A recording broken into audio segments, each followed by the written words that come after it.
This episode is brought to you by Vital Farms. Isn't it bullshit to have to question where your food comes from? At Vital Farms, you can trace your pasture-raised eggs all the way back to the source, the pasture. On the side of each pasture-raised carton of eggs, you'll find the name of the farm where your eggs were laid. And when you look the farm up on their website, you'll get a peek at all the sunshine, fresh air, and open space the hens enjoy. Learn more and find out where to buy them at vitalfarms.com. Vital Farms, keeping it bullshit-free. 'Tis the season to shine with H&M. Discover the holiday collection and find fashionable pieces for your wardrobe or for under the tree. Get inspired and dazzle with this year's glam. From tuxedo styles, bow detailed pieces, impressive prints, and more.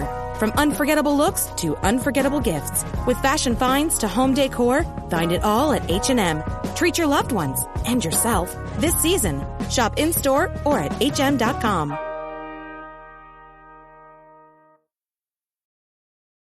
This episode is brought to you by Klaviyo, the platform that powers smarter digital relationships. With Klaviyo, you can activate all your customer data in real time, connect seamlessly with your customers across all channels, guide your marketing strategy with AI-powered insights, recommendations, and automated assistance, deliver experiences that feel individually designed at scale, and grow your business faster. Power smarter digital relationships with Klaviyo. Learn more at klaviyo.com/Spotify. That's KLAVIYO.com/Spotify.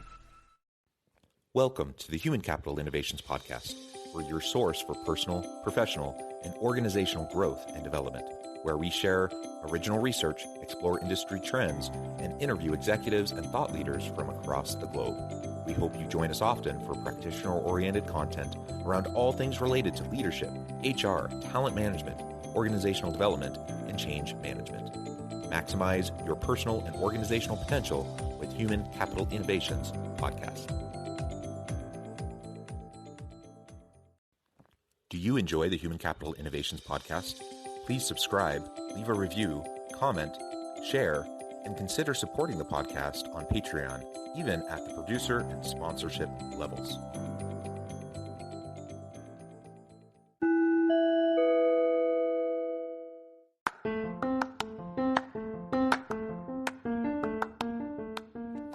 Welcome to the Human Capital Innovations Podcast.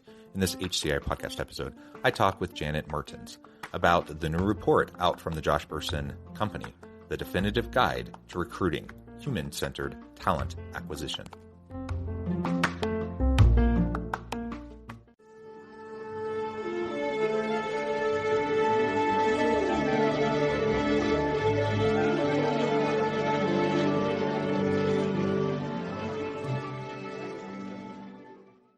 Janet Mertens, welcome to the Human Capital Innovations Podcast.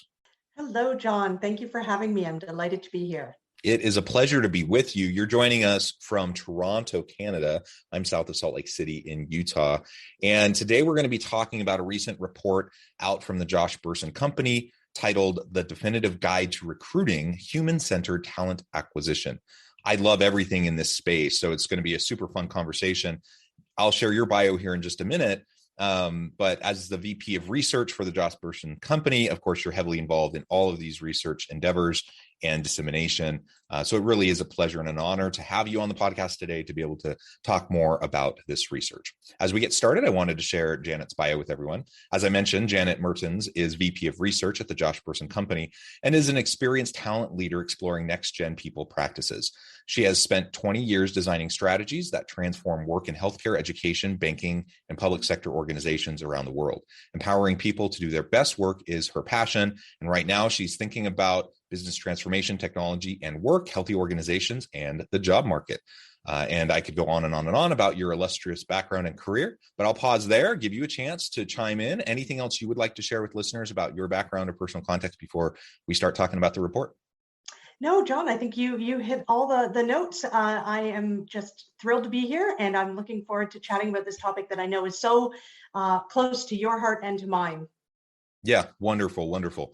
So why don't you just start off by framing out for us the why behind this report? I mean, that's probably fairly obvious to people given the current context of the world we're in and the labor market and everything. But the Josh Bersin Company puts out lots of different reports. And I know this is one that you've been working on for a long time and has been a real strong emphasis. So why has this been a focus, and maybe lay out some of the methodology and some of those types of elements? Sure. Well, and you hit the nail on the head. This is a wild time. It's no hyperbole to say that the labor market, the talent market, is unlike any we've seen in perhaps a very, very long time. We started out on this journey of researching recruiting and hiring and talent acquisition about a year ago, right at the heart of the pandemic. We have been talking to, at the Josh Burson Company, we have the opportunity to talk to CHROs and HR executives and heads of TA daily, weekly. And so many of our conversations, as you would expect, John, were about hiring challenges, furlough periods, return to work, the Great Resignation. And so what we really wanted to do in this research was understand not only what's changed in the past couple of years and what, and explore some of these pressures that employers are facing in finding and keeping talent, but also what's working for the future, what's going to, make the most impact going forward. So just to kind of frame up the research a little bit, we went out and we started with conversations, really. I mean, the heart of this is conversations. And I want to share one to kind of kick things off. I was speaking with the head of TA at a major US airline. And, and very similar to the sentiment we heard across the board from others, her comment was, TA is coming back with a vengeance. We're ready to hire. We've got 3,000 plus open recs. Not only can we not find the people to hire into those roles, we also can't find the recruiters to support the hiring that we need to do. So, this is a complex problem. And that story really kind of set the stage for us. So we went out and, talked with dozens of heads of TA to really get our arms around all of the different practices that recruiting is using, either traditional or next gen practices. And we put together a survey instrument that covers or explores the maturity with which organizations are deploying about 100 hiring practices. Everything in here from, how are you assessing candidates and, and onboarding in a virtual world, to how is your TA, function organized and how are you operating? What's your governance? What kind of internal mobility practices do you have in-house? How are you dealing with gig workers and remote workers?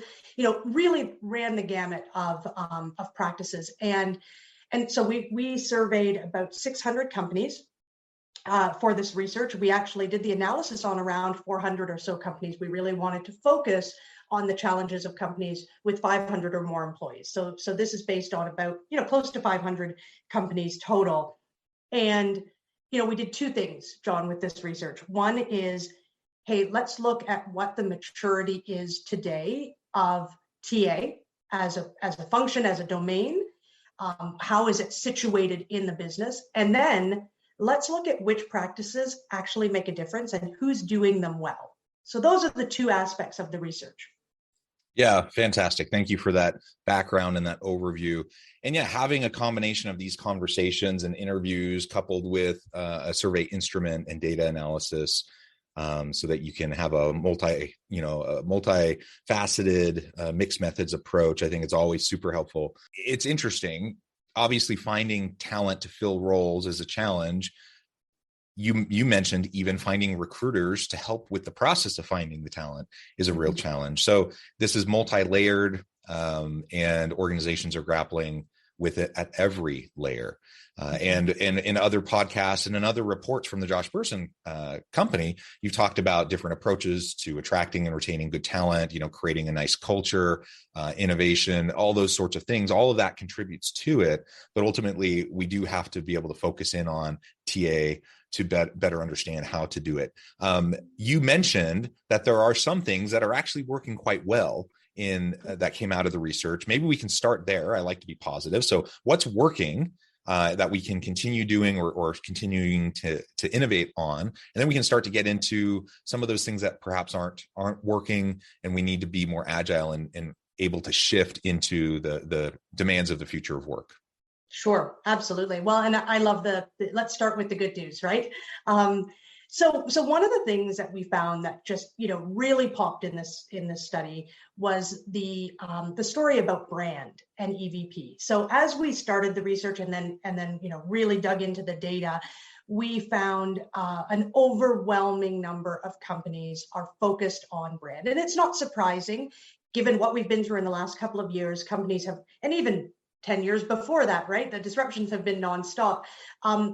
But companies have really doubled down on employer brand and getting that messaging right, personalizing the brand, and adding to the EVP, right? The social contract between employer and employee has never, has changed tremendously. And so I think that's a really important part of the story.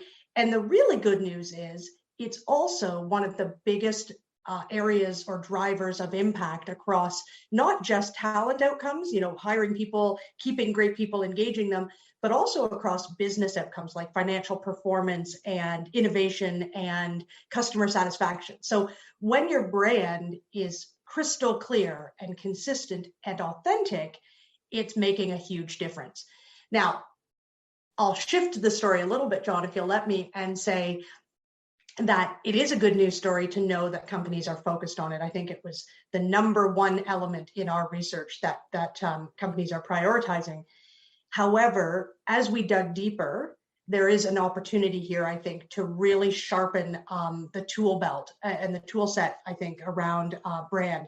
So what we were finding is the companies that are doing this really well, that are doing this most effectively, they are truly focused not just on a very slick careers page or adding more perks to the pile to say we've got more benefits and more well-being programs and virtual fitness classes, but really thinking through meaningful, inclusive, and authentic benefits, authentic EVP assets and interactions.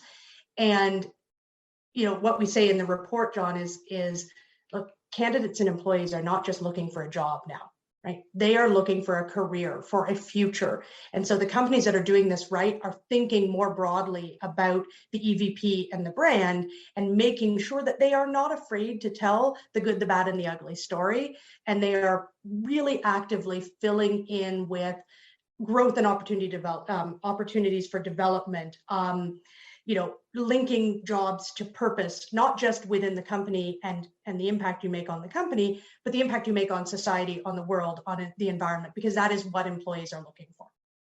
Yeah, absolutely. And I do a great deal of research in this space myself. And so I can just reiterate everything you're saying that you've been finding in the recent reports out from the Josh Bersin company. I've found similar results in my various academic studies that I've published in peer-reviewed journals. This is all solid science. This is absolutely true that people want meaning and purpose. They want impact in the work that they do. I think everyone wants that, but particularly younger generations, younger millennials and Gen Z, they just expect it. Whereas I think prior generations, they might have wanted it, but they figure it out. We'll get there someday. Maybe that's something for later in my career or in retirement. That doesn't fly anymore. And younger employees expect it. They want it right now. Some people say that's entitled. I just think, that's them knowing their values and wanting to align a big part of their lives, their work life, with those core values. And I think that's actually to be applauded. So we have to wrestle with all of that. And that's a challenging thing in and of itself. Now, I know one point in the report, if we start to shift now and talk about what we can do better, at one point you talk about how the data demonstrates 75% of companies don't know how to recruit correctly. That's a staggering number. Talk to us more about that and unpack that a little bit for us. When you have so many companies, as you already alluded to, some companies have thousands of open requisitions and job postings that are unfilled. They don't know how to recruit effectively. What's going on there? What are the main problems that you see?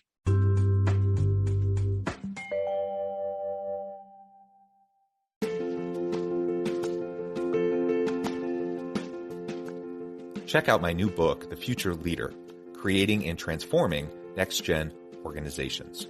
Stemming from 2 decades of professional experience and over 600 in-depth interviews with executives, thought leaders, and scholars from across the globe, The Future Leader will help you explore the ordinary, everyday actions that will help you to prepare to lead in the future of work, to respond to an uncertain future, and to produce extraordinary results for individuals, teams, and organizations.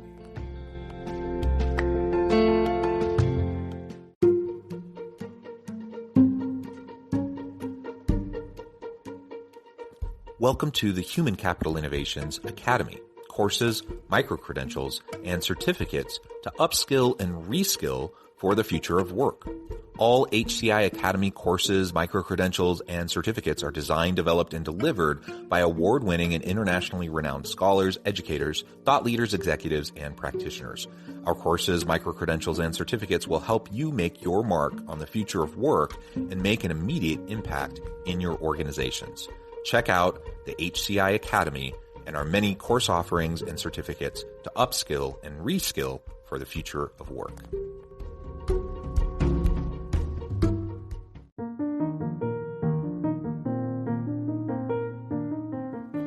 Check out our new weekly LinkedIn newsletter, Alchemizing Human Capital, exploring industry trends via original research and interviews with executives and thought leaders from across the globe.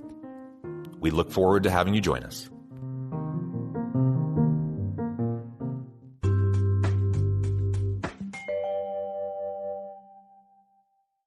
Yeah, it is a staggering statistic, and I've been a researcher in HR and talent for a long time. And when you see stats like that, it's just, it causes you to really stop and certainly scrutinize, but also to really kind of get under the covers. And what we found is, look, recruiting has been around for decades. It's one of the longest standing parts of HR. It's, every company that has more than 2 or 3 employees needs to recruit.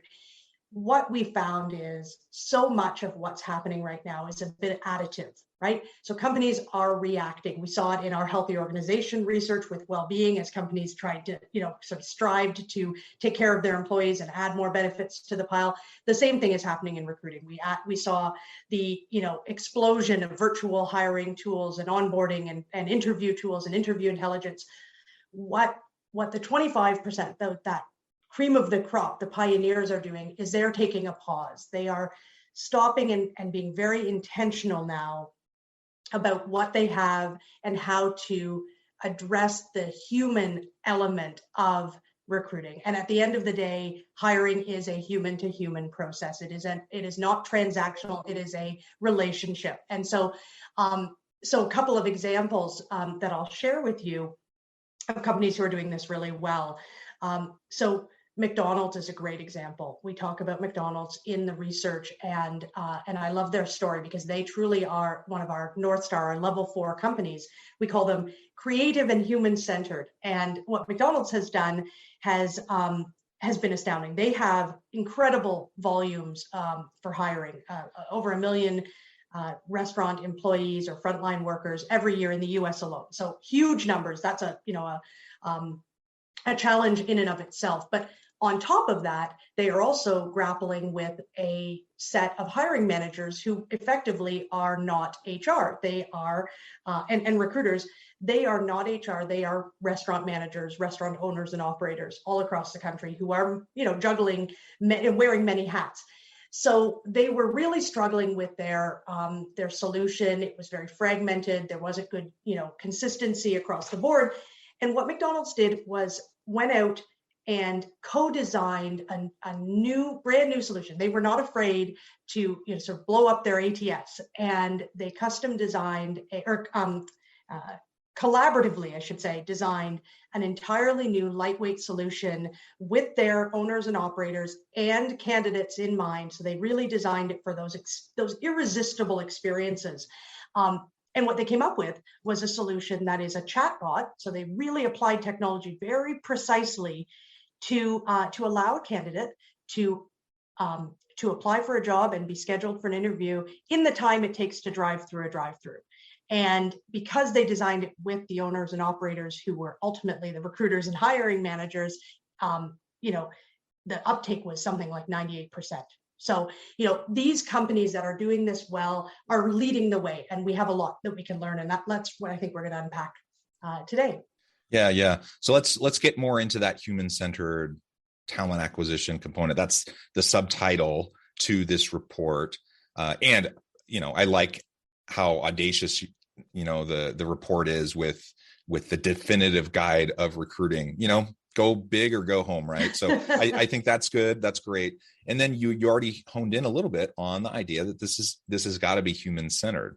And many organizations, they just have additive kind of tack on experiences. And in my experience, as I've looked around at companies and what they're doing in this space, it just seems so much of it is completely impersonal. So much of it just doesn't even do the bare minimum in terms of meeting expectations of applicants and fostering relationships with them, because it may not work out now, but they may be a better fit for a different job posting that comes up a week from now or a year from now. And so you're only hurting yourself if someone goes through the process and has a terrible experience and says, oh, I never want to work for that company. And so having more of a human-centered approach is essential. And I guess the challenge is, especially when we're short-staffed, we don't have enough recruiters, like how do you take more of a human-centered, personalized approach to something where we seemingly have less and less human capacity to deal with the amount of work that is going on. So how do you utilize technology and then couple that with personalized human-centered approach so that we can have a good applicant experience? Yeah, well, and I think there's a couple of things there, John. Let's hone in on the recruiter experience first of all. So, candidate experience has reigned supreme in talent acquisition for years now, right? And most companies, not all, but most companies are paying attention to it, investing in it, trying to personalize the EVP, the brand, the brand messaging, and certainly the hiring process itself. Where the top performing, the best companies in the world are miles ahead, is they are switched on to the fact that candidates are not the only individuals inside or the only humans inside the hiring process. So they are really investing heavily in creating and designing irresistible experiences for candidates, to be sure, but hiring managers, recruiters, new employees. I mean, we all know that story of, having this great experience coming into a company and day 2, you're sort of dropped on your own and off you go and there's no connection. So, even extending that hiring process beyond day 1, day 30, day 60. So these are companies that are paying attention. And, when we think about recruiters, I'll share the story of Scotiabank, which is a Canadian bank. They have really committed to not only their candidates, and, we talk about human-centered hiring. When it comes to candidates, they're focused on hiring for potential. So that's how they're approaching this, right? They're not looking in the rear view mirror at skills and experiences and degrees, but rather what are those power skills, those behavioral, durable skills that the candidate brings to the table that may shift candidates from one job posting to an entirely other line of work, right? So that's the candidate side, but they're also focused heavily on the recruiter experience. And the story that the head of TA shared with me about the pandemic was, of course, like many companies, there was a hiring freeze during the pandemic, and the recruiters were all at risk of being furloughed or losing their jobs. What the company did is they pivoted and shifted. They decided to take that opportunity to place those recruiters back into the business, not back into the business, into the business to learn new skills, learn about the business that they were serving, build relationships. And they invested heavily to do that. When those recruiters came back, they have been, just incredibly more empowered to truly serve and understand the business that they are, that are their clients. So it's been, it's stories like that have really kind of set apart some of these companies. Yeah, that's super cool. And I know one of the findings in the report, it talks about, this more traditional approach to linear internal mobility that we've seen, for generations in organizations. That doesn't seem to be working as well as a tool to attract and retain good people. Maybe you can talk to us more about how organizations can effectively put in place more agile processes that closely align and link new applicants, new people into work design and future opportunities. Yeah, absolutely. Well, and this is probably the most challenging part, and maybe most surprising in a way. Maybe the bad news story of the research is around internal mobility. We know inherently that employees and candidates are looking for growth and development and opportunities to move. And we also know that in this talent market, companies can't afford to rest on their laurels and depend on external sources of talent. Certainly, as industries converge and you're competing constantly, but I'll say we were surprised to see in the research that while 70-80% of companies that we talk to say, absolutely, we want to hire from within, the extent that that is happening is really limited to posting jobs online. So internally, right? So we've posted all of our jobs online. So if candidates or employees want to want to apply for them, they have visibility to them. And that's simply not enough. We know that there are a lot of factors at play here. And when we think about internal mobility, there are sort of three areas that companies are thinking through. One is certainly process, right? What are the types of opportunities? They don't need to be jobs only. They could be cross-functional projects or stretch assignments or rotation. So companies like Bon Secours Mercy Health are really thinking differently about what are the types of internal opportunities available. So that process piece. The technology piece, to be sure, the talent marketplace is, as a market, is just exploding. Everyone is, every vendor that we talk to has a component of their solution that allows for talent marketplace. But here's the third and most important piece, perhaps, and that's the culture of mobility. Having and building and fostering a culture of mobility and growth and movement is not an easy thing to do. And that is where many companies are still struggling. How do you handle and navigate around talent hoarding, for example, managers who don't want to give up their best talent, employee fear for job security? If I put my hand up and say, I would like to take this job and I don't get it, what message have I sent? Will there be retaliation? So that culture of mobility is really a challenge. And that's where our level 4 companies are just incredible examples of how to kind of address that challenge and tackle it head on. Wonderful. Janet, thank you so much for all of the insights and explaining more about this report. We've only just scratched the surface, but I note the time and I'm going to have to let you go here in just a minute. So I encourage listeners to go out, check out the full report at the Josh Bersin Company.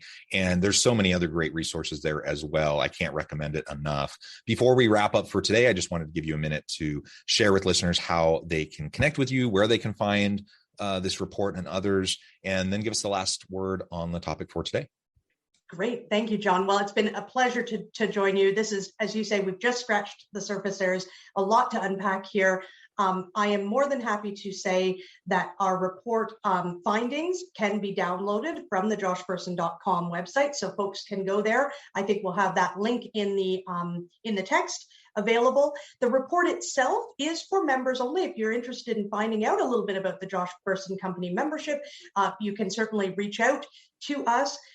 And, in closing words, John, this is an exciting time. I really think this is an optimistic, the silver lining out of all of this is there is an appetite for change. And our big, our word cloud, sort of word of the day for this research is that talent acquisition is ripe for change. It's evolving. And that was the number one sentiment that we heard. And I think as HR professionals and in the TA space, this is a really incredible moment for us, and I'm excited to see organizations really kind of strive forward.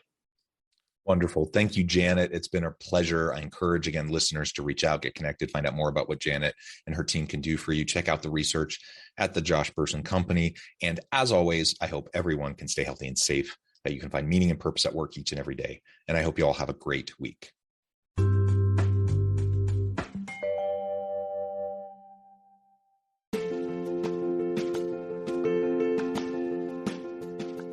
Bluer Than Indigo Leadership, the journey of becoming a truly remarkable leader.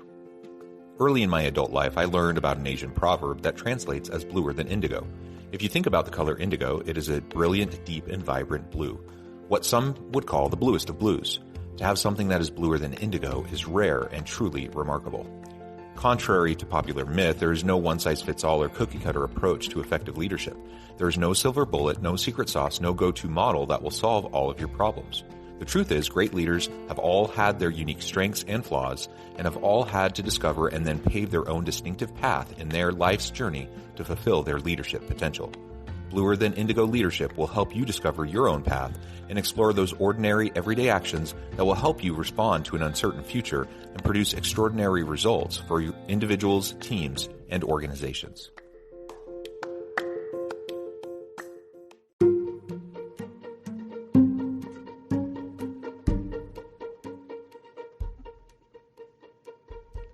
Check out Human Capital Innovations magazine, Human Capital Leadership.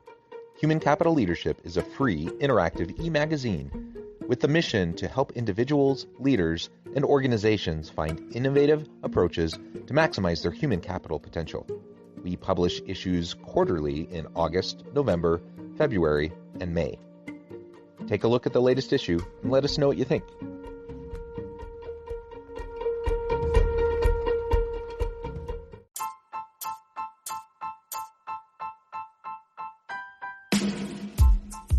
The alchemy of truly remarkable leadership. Ordinary, everyday actions that produce extraordinary results.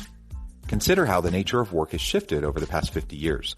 With increased globalization, rapid technological advancement, and the shift in economic composition, the average job of today looks very different than the average job of 50 years ago. What will the jobs and organizations of tomorrow look like?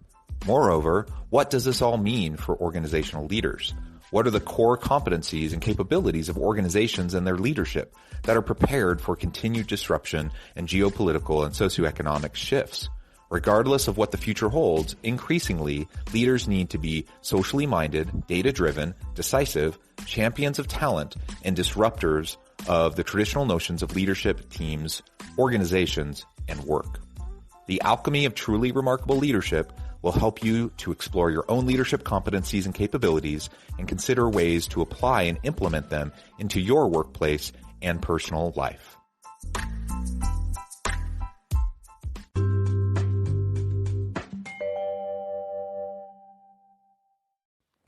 Do you enjoy the Human Capital Innovations podcast?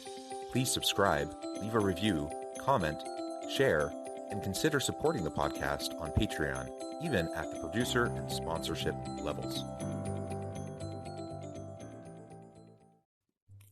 Thanks again for joining us for this episode of the Human Capital Innovations podcast. I hope you stay healthy and safe and that you have a great week.